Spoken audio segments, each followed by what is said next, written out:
Alright, magandang araw sa inyo lahat dyan. Gagawa tayo ng bag tag ng mga kaibigan or key holder. Ito, katulad dito. Na, yan mga kaibigan. So ito po ay sublimation process po. Ayan. So may nasabli na ako. So ito na yung design tatanggalin natin.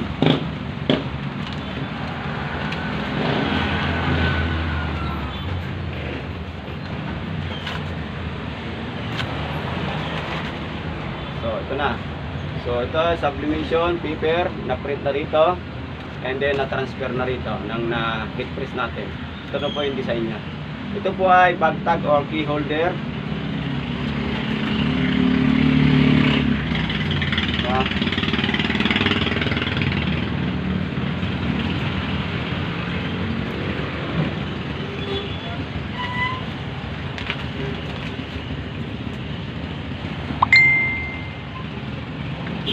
Puputulin natin yung sobra.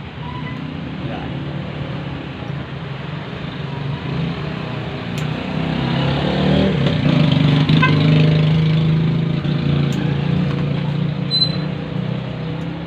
So, para hindi maghimulmol o mabaklas, painitan natin ng soldering iron.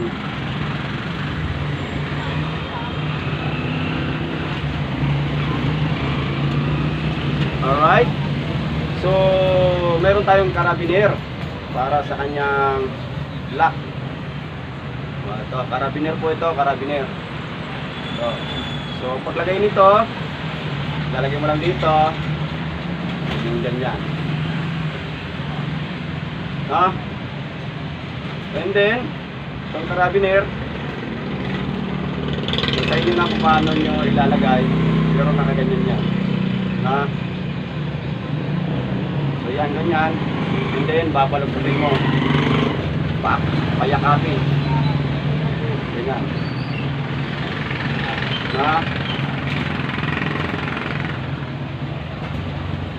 So, ganyan yan. So, para malagyan natin ng button, butasan natin. So, may butas na siya. So, meron siyang lock,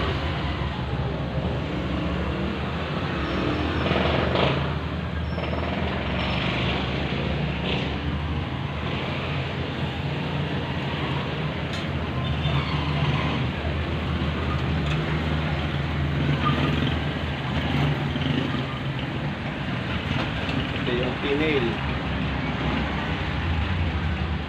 So, pupukpukin lang natin. Kasi wala tayong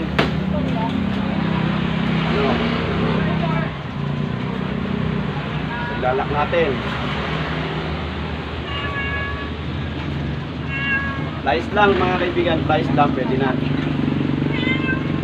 Lalak na yan. Basta maganda pagkakalapat.